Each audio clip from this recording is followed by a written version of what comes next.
आता बघा काय झालंय की ट्रिलियन डॉलर अर्थव्यवस्था, विकसित भारत, महाराष्ट्राची वाटचाल या सगळ्या गोष्टींच्या संदर्भात एकतर विरोधी पक्षाच्या मनात फार मोठी गल्लत आहे. तो विषयच त्यांनी समजून घेतलेला नाही. किंवा आता मी असं कसं म्हणून समजून घेतलेलं नाही, इतके हुशार लोक बसलेले आहेत समोर.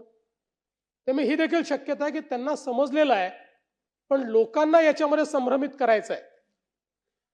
आणि म्हणून अशा पद्धतीनं मुद्दे त्या ठिकाणी मांडले जात आहेत. खरं म्हणजे मी असं म्हणेन की ही जी काही ट्रिलियन डॉलर इकॉनॉमी वगैरे आपण जी काही म्हणतोय, मंजिलें और भी है, रास्ते और भी है. मंजिलें और भी है, रास्ते और भी है. हम खड़े हैं जहां वहां वास्ते और भी है.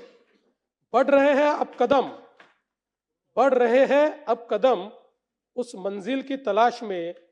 दिल में जुनून और इरादों में ताकत और भी है. म्हणून आमच्या मनामध्ये कुठेही शंका नाही, महाराष्ट्र देशातली पहिली सब नॅशनल ट्रिलियन डॉलर इकॉनॉमी होईल. भारत 5 ट्रिलियन डॉलर इकॉनॉमी होईल. ते तर 4 ट्रिलियनच्या पलीकडे भारत पोहोचलाच आहे.